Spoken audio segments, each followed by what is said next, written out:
Godwin must face, once again, false witchcraft charges.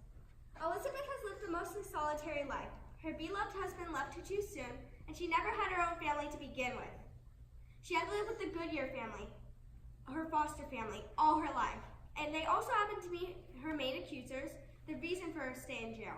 Although they aren't present at today's trial, they sent a family friend, Desire Lamberton, to defend the Goodyear family on their behalf. Elizabeth Godwin, the art has had familiarity with Satan, the grand enemy of God and men, and he has afflicted hard to the subjects of God and majesty. By the law of God and the calling, thou deservest to die. Elizabeth Godwin, you are accused by the whole town of witchcraft and bringing death and illness to the young and innocent children. You have heard the complaints against you. We will now proceed to the accusations. Mr. Hooks, Alan Bull, and Desire Lamberton are here to present their accusations.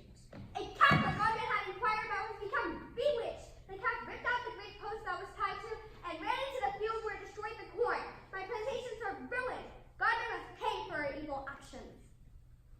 I would like to start off by saying that Elizabeth Godwin should be thankful for everything the Goodyear family has done for her.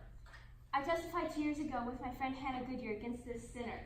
I was sleeping over at the Goodyears one night when Hannah and I heard Elizabeth speaking out loud. We were about to go upstairs when we heard another voice up there with her. Suddenly, we heard a weird rustling noise behind us, so we turned around and we saw the sheet move all by itself. She nearly scared us to death. Are you sure this is accurate? Ugh, and not only did she torture us, but she bewitched my sister Hannah Lamberton. She sucked Hannah's body from underneath her clothes. She hurts those closest to me and myself in the most terrible ways. You monster, I mean, how twisted is your mind? Mr. Hooks, your complaint? That witch repeatedly served my freshly brewed beer, hot, sour, and ill-tasting overnight. I cannot sell nor drink the disgusting liquid. Every night as I close my eyes, I picture the devil smiling as I try to sleep with a dry, aching throat. The throat should be dry with all the shriveled lies you're declaring. Sniper, she's awake. Now, I will proceed with the first accusation. Do you, Elizabeth Godwin, admit inquiring about Alan Ball's calf? Yes, but... She admits that she's a witch. Silence in the court! So you admit having bewitched this calf? No, I had simply asked how the sickly calf was doing. You called the calf sickly, yet it managed to unroot the post it was attached to. Well, it had seemed You will answer by yes or no. Yes. So somehow, a sickly calf managed to destroy a plantation of corn and the post it was attached to. Yes, I believed I just said so. Don't not be so pertinent. I believe that you were on this mess. In fact, I'm determined that you were on this incident. Do you, Elizabeth Godwin, admit to having had a visit on the night Desire Lamberton and Hannah Goodyear supposedly said?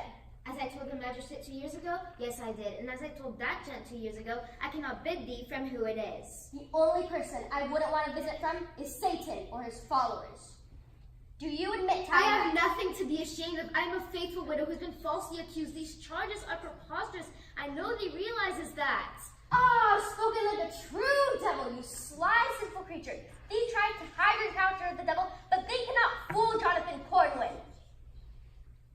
There's no point trying to prove my innocence. None of you shall listen. What hast I done so wrong? I have tried to remain calm with all the strength the good Lord has given me, because the slightest outburst, the slightest out-of-line comment makes me a witch. Suddenly I'm guilty. Suddenly I'm associated with the devil. I'm sorry if it be true I don't cook and crisp all day long. I'm sorry thee cannot accept someone that's not a perfect replica of yourselves. But I'm still a valorous person.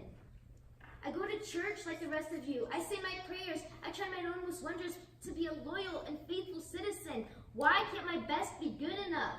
Can't they accept someone a bit different? We listen and are trying to understand what you are going through, Elizabeth Godwin. But if the accusations are true, we cannot simply brush them aside. Families and children have been hurt by your doing. Thee say thee is trying to understand. Thee say thou art listening, but thee aren't. I'm not guilty. The only reason I'm at this trial is because the slightest suspicion leads to guilt. Once one person believes in others, not everyone pitches in, because what's more interesting than a witch trial? What's more entertaining than watching someone being questioned as their life is on the line? Do you think that this is all fun and games? I've gone through this once already. I've endured prison, but I will not tolerate another set of false charges because people like thee don't know what to do with their dull lives. My life is not a game.